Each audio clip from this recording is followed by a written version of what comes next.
Okay, folks, it's your buddy Mike Messier. Thought I'd do something a little different. I'd take the Mike's Instant Movie Review on a walkabout. So I saw an interesting movie tonight, The Relentless Patriot. One night only event. This movie will probably be on some type of streaming sooner or later. I would think sooner. But tonight it was in the theater on a Thursday night in June of 2024. June is kind of an interesting month. It's kind of a foreshadowing to July. So let's get into it. What did I think? Should you see this movie? Should you not? I think it's a good movie to see. I think there's some things I would have done differently than the auteur, the filmmaker. I believe the name was Christopher Martini. The subject matter, Scott LoBaido, if I'm saying that correctly, Scott LoBaido. Artiste, he is the Patriot, the Relentless Patriot artist. His subject matter for a good portion of his career, at least the famous stuff, is the American flag, the stars and bars. He refers to it as the Star-Spangled Banner at one point. I thought that was just the song. I could be wrong. But in any event, this movie, most of it seems like Scott's from Staten Island. He's very proud of that fact. I do have some friends in Staten Island, Evan Ginsberg, Monty and the Pharaoh, all these wonderful Staten Island people. I've been there myself. Interesting gentleman. I've been there myself once, and I did enjoy myself for the brief time I was in Staten Island. But a lot of the film takes place over the bridge, as they would say, in New York City. A lot of the events, political events, Scott has gotten himself into or interjected himself, are New York City events and protests. I guess you would call Scott a conservative protest artist, activist. He makes no bones about it. He's a Republican. He's a Donald Trump supporter. The opening montage of the movie kind of ties Scott in his endorsements with Donald Trump. That caught me off guard. I wasn't expecting that as part of this movie. As you may or may not know, I don't like to watch previews a whole lot. I went into this movie thinking, I don't know what I was thinking. I was thinking, see, I don't watch the previews. I just thought it was something about a guy who likes the American flag. I didn't know that Scott's political affiliations were so deeply tied into his career and identity. But hey, I'm there. I want to see the movie. When I first walked towards the theater, I had a funny little moment. I was kind of wearing my headpiece. I had my Brian Pillman t-shirt on. I suppose I looked a little unique. And there was these two young ladies. They looked like, mid-teens, sitting there probably waiting for a ride to pick them up. And as I walked by them, I heard one say, I guess she was saying this to me, "Will you be my dad?" So I did not respond. I didn't have a fucking funny comeback. I don't, kids, when they say these things, I never know if they're making fun of me or having fun with me or insulting me. I'd like to think it was a humorous comment. It seemed like once I thought about it, it was fucking funny. Because I guess I looked at my massive size. I looked like a father figure to this young woman. And it was just funny. And for whatever it's worth, she was of African-American descent. So the humor was really off the charts now that I think about it. So good for her. But I wish I had a funny comeback or something, or a positive word. Maybe she needed some positive light on her night. I didn't have anything. Like, there was no comeback for that. It was just funny. But who knows? Maybe it was poignant. So anyway, going back to Scott, once I got into the auditorium, see, I always decipher. See, that The building itself is the theater. I call each room an auditorium. That's how I decipher these things. The auditorium, first off, I was the only one in this auditorium for this exact film. I think most of the movie, like today is Thursday, so there's some new movies starting. I think, what's her name? Elaine from Seinfeld has a new movie starting tonight. Julie Louis-Dreyfus. Bad Boys is still doing well. There's Inside Out 2. This movie kind of got lost in the sauce a bit. I was the only person in the auditorium for this presentation.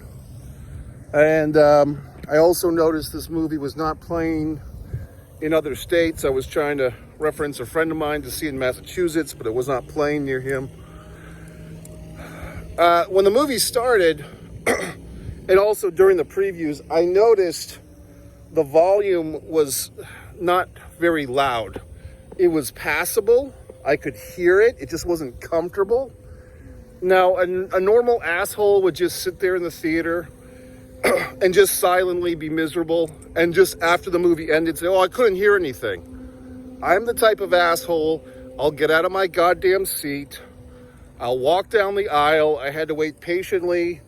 There was nobody at customer service. The young man taking the tickets or zapping the phones had a lot of customers to zap. And so I waited patiently and I alerted him of the audio issue. He said, I'll ask if they can fix it. He got on his little walkie-talkie. I went back into the auditorium, and within about 3 minutes, the volume was properly raised. I don't know if I missed anything vital. That scenario probably cost me 4 minutes of the movie. That's the downside of being the type of person that respects audio, respects the viewing experience. I want to hear the fucking movie comfortably. I don't want to strain to hear the dialogue and so forth. If there had been other patrons in the theater auditorium, which there were not in the auditorium, I would be doing them a favor, but in this case, I was only doing myself a favor. I get back into the screening. I do like when I'm the only person in an auditorium. I feel like I have a private suite, a private viewing.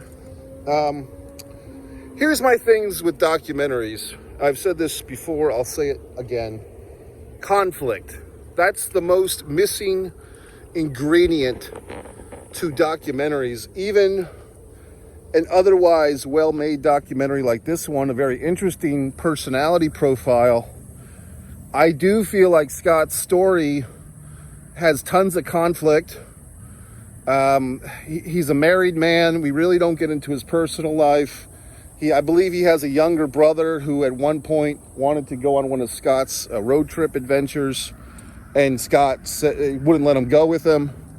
There seems to be some lone wolfness to Scott, I think could be explored.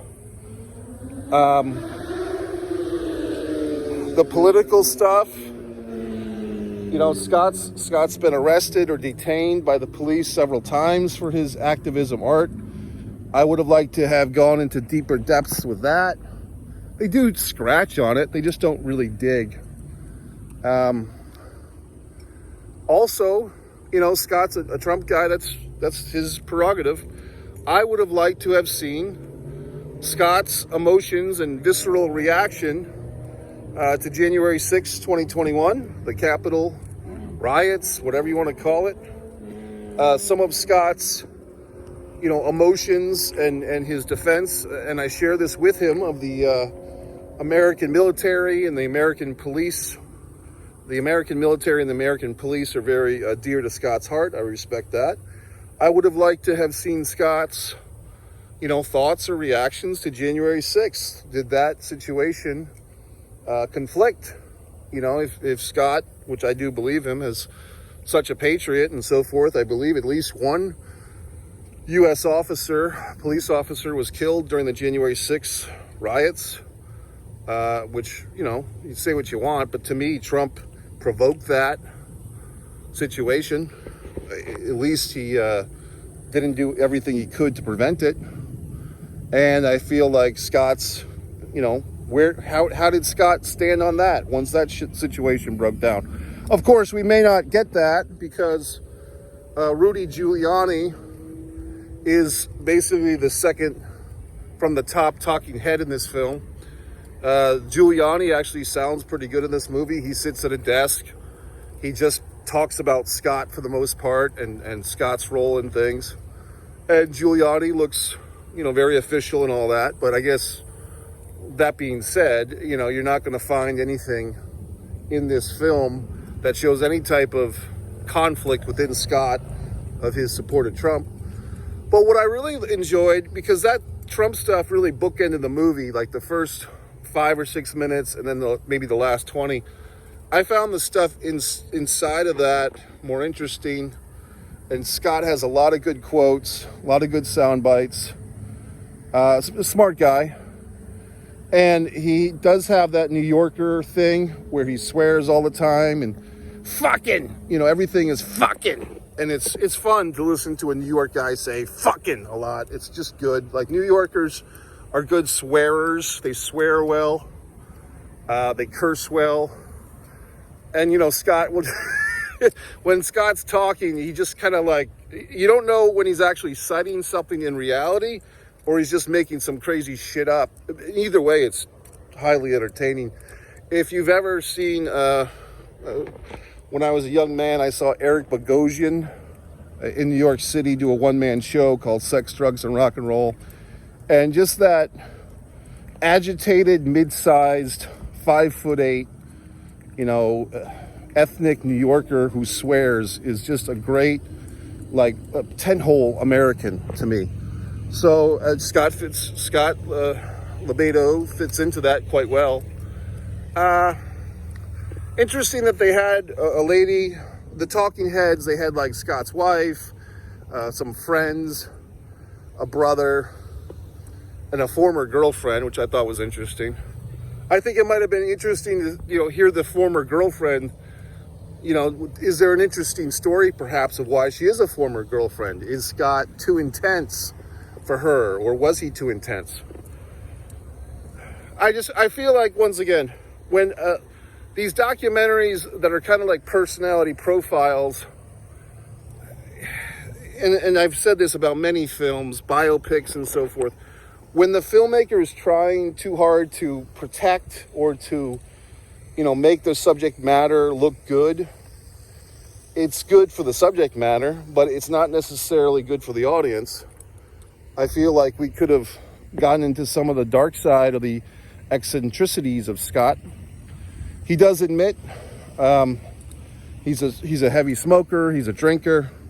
Let's go down that path, shall we? Let's walk that aisle. Let's explore his addictions, or close to addictions. Basically what I'm saying is it's kind of a shine piece, you know what I mean? It's kind of a, hey, this guy is so awesome and so great, and okay, but what else do you have? You know what I mean? But I liked his art for the most part. I think Scott's a cool guy, and he's done a lot for communities. The veterans really love him. He's gone to every U.S. state and painted a giant U.S. flag mural. That was really interesting. And I think Scott has a good heart. And I do think the doc was well made. I feel like it could have been more. We could have, if you really want to make a complete film, Chris Martini, we do need to see some of the shit as well as the shine. We need to see some of the flaws, some of the cavities in the shining pearly teeth of the subject matter. And like I said, when you have these movies that they're really, in some regard, it feels like an infomercial to Scott and his works and to his thoughts. It's not a complete thing. Some of his cartoons, and there was a quote from one friend towards the end that said, like, art can be divisive or something, she was saying, and they showed a couple of little cartoons of, it looked like Michael Moore, the documentarian, and Scott had done some type of, antagonistic or mocking Michael Moore, and he's done that with Biden and so forth. But Are there some stories there? Are there some anecdotes of Scott? Does he ever regret doing some of this stuff, or has there been some hurt feelings along the way? I don't know. I'm just saying, I don't think that they left that stone unturned, which was the negative side of all the stuff that he's doing. Because look, as an artist, and I can understand this, you know, as a visual artist, you might have seen one artist, Mike Messier, My Wonderful Acrylics. There's a plane. My Wonderful Abstract Acrylics on one Mike Messier. You might have seen, you know, for me, art shouldn't be restrained or shouldn't be censored and so forth. But I would like to see more of a conversation in this documentary about some of perhaps negative stuff, or people that were opposed to Scott. You know, some of these talking heads that were so pro-Scott, we could have replaced 2 or 3 of those with some anti-Scott guys. You know, if you want to paint a picture, then paint with all the colors, okay? So anyway, The Relentless Patriot, I do give it a thumbs up. I do give it probably 3 out of 5. I was more intrigued by the subject matter, Scott himself, than I wasn't. And I did like all the footage from the 90s and so forth. And they did do a good job with the archive footage and seaming it all together. I just feel like it was not a complete picture because, you know, conflict, man versus man, man versus nature, man versus himself. I'm not really sure watching this, you know, man versus the system, it felt like, but I feel like of all the conflicts we could have had, the man versus himself, like Scott's own inner turmoil, and just looking at the guy, you know that there's something there. I mean, like I said, he said it himself. He does smoke a lot. He does, you know, drink a lot. He swears a lot. He's one of these edgy guys that's just like a tightly coiled guy. He even goes into this thing about the rattlesnake. The rattlesnake is you can only find it in North America. That was interesting. Scott has a nice quote where he says, hate the war, don't hate the soldier. Hate the war, don't hate the soldier. I haven't heard it so succinctly, but I agree with that. I mean, a lot of the stuff that the guy is saying, I agree with. I just feel like if you're going to make a doc, if you're going to be in there for an hour and 40 or 50 minutes on a human being, we need some warts. We need some warts on the fingers, Martini. You know what I mean? We can't just say how great this guy is and what a patriot he is and shish boom ba. Okay, well, now I know who Scott is. But as far as a film just being a film on its own, I don't know if this film stands up as a great documentary. I mean, you know, and there's different types of documentaries. Look, Michael Moore, his documentaries are often criticized by film pundits, documentary film pundits, saying that Michael Moore goes into a documentary with an agenda. You know, he's trying to prove a point about healthcare or about guns or about, you know, water or whatever the fuck, or the car industry in Flint, Michigan. So he goes in kind of with an agenda to make a point, and then he does whatever he can to make his point. And with this movie, it kind of falls into a similar trap, which is we're going to introduce the world, or at least people that don't know about Scott, to him and to his art, but we're going to paint a very favorable picture. And I need some negative space, Martini and Scott. I need some negativity to really endorse this film totally. But, you know, that's just me. I mean, I have high standards for this thing we call film, we call cinema. So anyway, folks, like I said, reflecting upon the evening, I wish I had a snappy comeback for that young lady and her friend that asked me to be their father, or just the one. Funny, you know what I mean? It's like, are these kids making fun of me? Are they making fun with me? You know, it's humor. Or it's poignancy. Who the fuck knows? I mean, but the audio, I fight for the audio, okay? Just like Scott fights for America, I fight for good audio. MikeMessier.com, Fighter Play Basketball, my artwork on one artist, Mike Messier, one Mike Messier for your Mike's Instant Movie Reviews, one Pro Wrestling and Sports Fan YouTube channel, my films, One Man and a Camera Films YouTube. Thanks, everyone.